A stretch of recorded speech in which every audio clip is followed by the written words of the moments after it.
cœur du plus grand poumon vert de Paris, le Village des Arts dans la place 2025 offre une respiration artistique. Ce salon rassemble des artistes visuels émergents et chrétiens pour beaucoup professionnels. Cette manifestation inédite a pour vocation de nous familiariser à l'art visuel et de l'intégrer à notre environnement évangélique. Elle vous invite à suspendre le temps afin de faire naître la contemplation et la curiosité.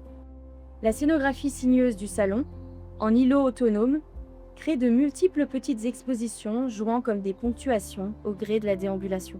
Surgit alors la création d'infiniment grands et petits, les oiseaux, la crucifixion, l'Esprit Saint, l'Apocalypse, les paysages de pérégrination et lieux de passage, le bâti avec ses fondations et ses remparts, et d'autres éléments symboliques ou paraboliques comme le berger, la vigne et le veau. Toutes discutent, se questionent, se répillent. Mon premier rôle ici au Village des Arts, c'était d'organiser l'exposition avec d'autres partenaires comme Majestar. Et donc moi, je représente Agape Hub, qui est une association culturelle qui aide les artistes émergents. Et donc on a été invité ici à construire ce village par les organisateurs et la fondation Oikonomia. Donc on est très heureux de présenter 12 artistes qui sont là, dont moi aussi. Je fais partie des artistes puisque je suis aussi photographe. Et c'était content d'être ici. On est très content d'être ici parce qu'on présente aussi notre activité de ministère, d'Agape Œuvre, d'Agape Art. C'est la première fois que le centre évangélique accueille un espace d'art comme ça. Et l'idée, c'était vraiment de montrer aux autres activités, aux autres associations, que les artistes sont des gens vraiment importants, infiltrés dans la société et qui transmettent des messages aussi de vie, de paix et aussi de foi. Quand les gens viennent ici, en fait, on sent que cet espace, c'est un peu une bulle d'air pour eux par rapport à la densité des stands, la densité des réunions. Là, ils viennent là et on sent qu'ils sont apaisés. Ils cheminent tranquillement, ils visitent les œuvres, ils se posent devant les œuvres. Et je sens que ça leur fait du bien. Plusieurs nous disent wow, « ça rafraîchit, on est dans une bulle, on est calme, on est dans la paix ». Et ça, c'est super encourageant. Ouais. Mais à Agape, vous n'avez pas que des artistes qui sont chrétiens. Est-ce que tu peux peut-être nous parler de cet accompagnement que vous proposez aussi aux artistes qui sont non chrétiens? C'est Eva, notre collègue et commissaire d'exposition, qui a été chercher ces artistes. Mais habituellement, on expose avec Agape Hub environ 80% d'artistes non croyants. Et on aime travailler cette hospitalité de l'artiste sans lui imposer une vision des choses ou une religion. Mais on l'accueille avec amour et par rapport à sa valeur de qui il est. Et à côté de ça, on a une aumônerie qui s'appelle Agape Art. Et quand les artistes ont besoin de réconfort, d'encouragement ou de chercher des réponses à leurs questions existentielles, on est là et on peut leur dire « Oui, nous on est croyants, on peut t'aider si tu veux à découvrir la foi ».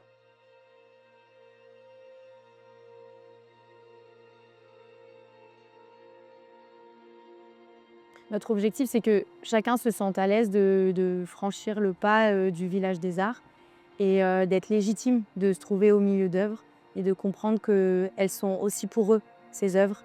Il n'y a pas besoin d'être aguerri du monde de l'art, il n'y a pas besoin d'avoir un regard particulier pour apprécier l'art et même pour le critiquer.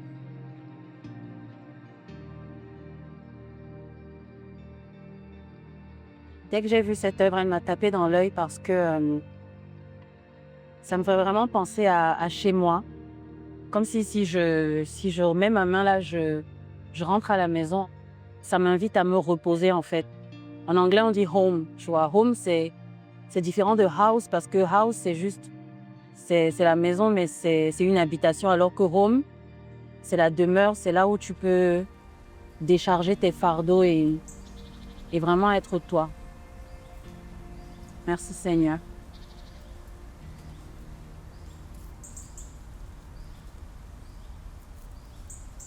Je suis reconnaissante à Oikonomia d'avoir eu ce désir, ce souhait de mettre en avant, en lumière des artistes visuels. Pour moi, c'était un honneur en fait d'être invitée dans cet espace. C'est magnifique le parc floral d'ailleurs, des plats dans la végétation, on est un peu dans un petit paradis quoi. Et on parlait des prix qu'on met à ces œuvres, de la valeur qu'on leur donne aussi du coup dans un deuxième temps.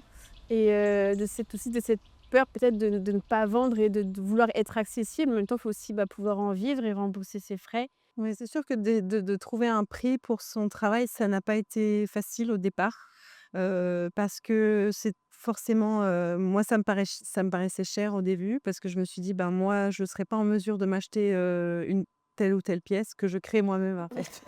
Dans l'histoire de l'art, il y a tellement d'œuvres et d'artistes qu'on ne connaîtrait pas, qui n'auraient jamais vu le jour s'il n'y avait pas eu cette générosité, de l'Église vis-à-vis des artistes ou de mécènes vis-à-vis d'artistes. Léonard de Vinci, Ouais. combien d'œuvres, n'aurait-on jamais connues si, Ludovic Sforza ou d'autres, mécènes, avec d'autres artistes, n'avaient pas eu à cœur de contribuer pour encourager le travail, artistique sans forcément une contrepartie? L'Église a besoin des artistes et les artistes ont besoin de l'Église et effectivement ça a nourri la création artistique depuis que l'Église existe. Il faut que l'Église ait une présence, hem, pédagogique, de soutien, d'accompagnement, de formation. Et je pense qu'il y a des lieux qui se donnent beaucoup de mal aujourd'hui pour, justement, créer l'unité entre les artistes. Je pense que, La Place en est un bon exemple.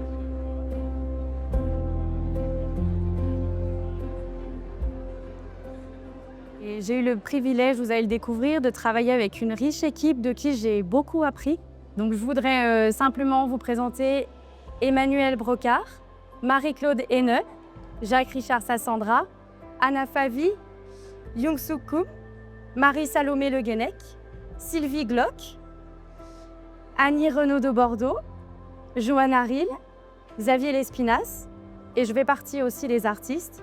Ce salon, c'est aussi l'occasion de les soutenir pour qu'ils puissent continuer leurs projets, de les encourager aussi. Donc merci pour votre présence parce que ça commence aussi avec votre intérêt. Profitez de ce temps, baladez-vous, promenez-vous, c'est vraiment comme une poésie de l'instant. Donc voilà, merci beaucoup pour votre présence. C'est pas facile d'être artiste dans la société aujourd'hui, mais c'est un beau métier parce qu'il y a une grande liberté, dans la gestion de son temps. Après, il faut tout gérer par soi-même, la communication, la confection, la gestion du local, on fait tout seul. La partie plus commerciale, qui doit aussi être une des casquettes de l'artiste, j'y arrive pas. Et j'ai clairement besoin d'aide pour ça et il faut que je trouve des portes auxquelles toquer pour me faire aider parce que j'y arrive pas. Je suis pas très forte sur les réseaux, j'arrive pas tellement à me montrer. Et puis le temps file aussi trop vite et j'arrive pas assez à me bouger pour chercher des occasions de montrer ce que je fais. Et voilà. Donc, d'avoir des occasions comme ça où en plus on vient me chercher et tout ça, c'est cadeau quoi. Donc c'est trop bien. Je suis très contente d'être là.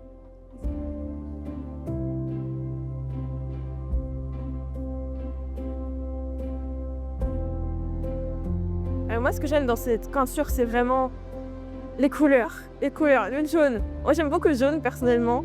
Le vert aussi. Et les arbres, les grands arbres, la nature. Ce que Dieu a créé, vraiment, c'est trop beau. Et les brebis, ça me fait même penser à moi. Quand je suis bien, quand je prie, quand je lis la Bible, ça me fait vraiment penser à ça. Et ça, c'est trop beau. Si Dieu est lumière, la lumière, c'est ce qui crée, c'est ce qui est la couleur en fait. La couleur en mouvement, c'est la lumière. Donc la couleur, ça parle de Dieu aussi. Et j'ai réalisé que si les œuvres étaient colorées, les personnes, même de loin, les voyaient de loin et se disaient: «Ah, qu'est-ce que c'est ça? Je veux voir de près». C'est pour ça que dans la pub, la couleur est tellement utilisée. C'est que les gens sont attirés par la couleur. Donc j'utilise quand même pas mal la couleur. Notre Dieu, il n'est pas, c'est pas une page blanche, c'est pas quelque chose minimaliste tout en beige. Non, c'est vraiment un foisonnement de couleurs, de créativité, avec tout ce qu'on voit, les animaux, la nature, les fleurs, c'est inimaginable. Ça a beaucoup de sens pour moi ce que je fais, je me sens bien quand je le fais et je sais que je participe à l'image de Dieu sur terre.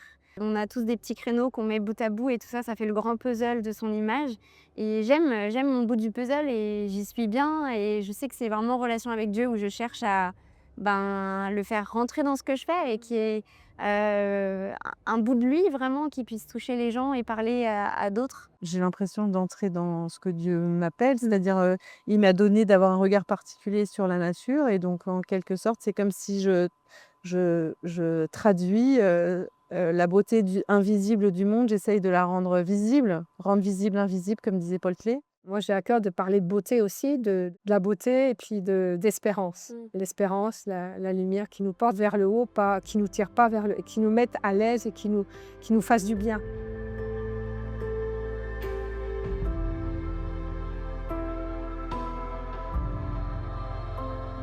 Le dessin divin inspire nos traces dans le monde de l'art. Les artistes peuvent toucher, interpeller, émerveiller, bousculer des publics très divers. Puissions-nous ensemble ouvrir des voies dans l'Église et le monde pour encourager et soutenir cela.